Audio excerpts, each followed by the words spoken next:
I was to play the character of Arnolphe, who had a very particular plan for maintaining his wife's fidelity.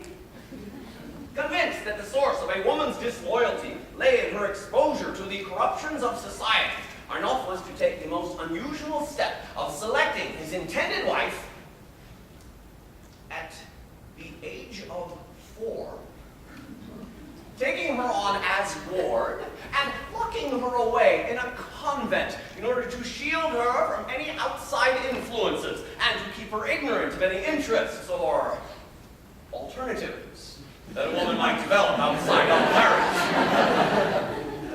Immediately prior to this scene, Arnolphe has just encouraged his now grown-up ward to repel the advances of a young suitor by dropping a stone on him from out of her balcony window. Unbeknownst to Arnolphe, however, tied to that very stone, his ward has attached a secret message.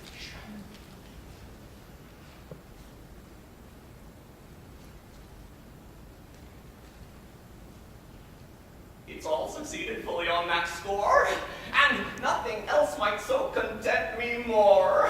In following directions I've expounded, you've left the vile seducer quite confounded. He looked upon, yes, to use your innocence, and would ensnare to dreadful consequence a shameful state which none might wish to mention. Had it not been for my quick intervention, that man would set you heading toward perdition by winning war of chastity's attrition.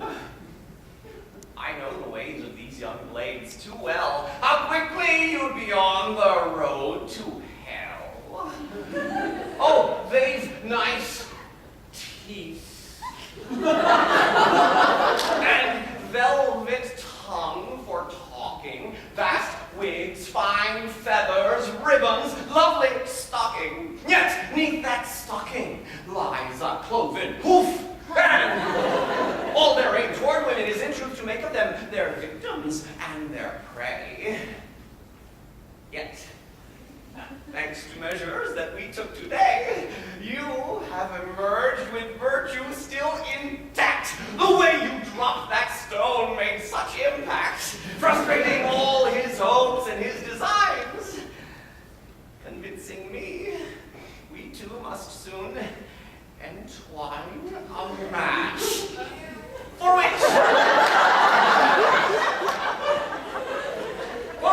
you must be well prepared, and to that end, some schooling must be shared. That's right, now. Watch me. While I speak, so that I might be certain all I say you get. I plan to wed you, girl, upon this date.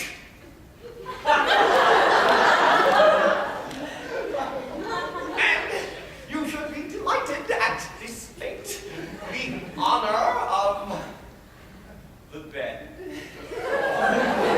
and the embrace of one who brings you this exalted place. This will not be pursuit of idle pleasure, for you to take or leave at your fair leisure.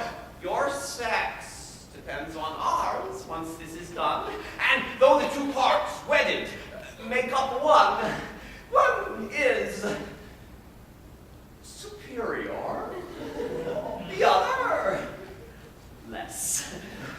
One subject to the other's good behest. And yet this doesn't quite explain the nature of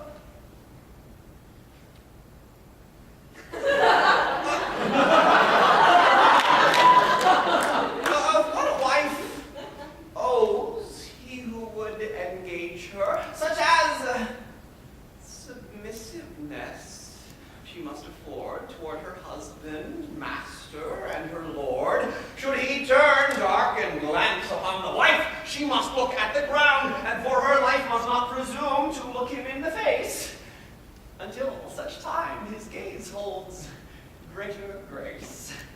These wise so little understand. So let them not corrupt you out of hand.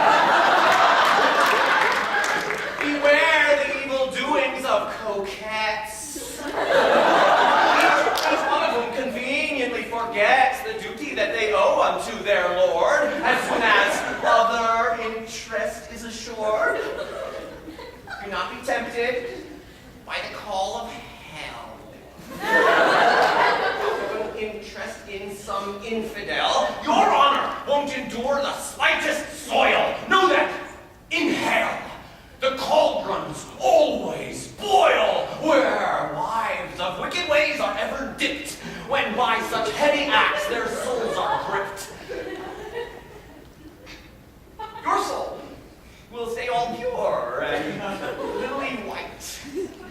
Yet, once you misstep here, however slight, it will become as black as any coal, and all will know this darkness to your soul, for it will mark you as a wretched jade, and all will flee this path on which you've strayed, for Satan's cauldron boils without a pause.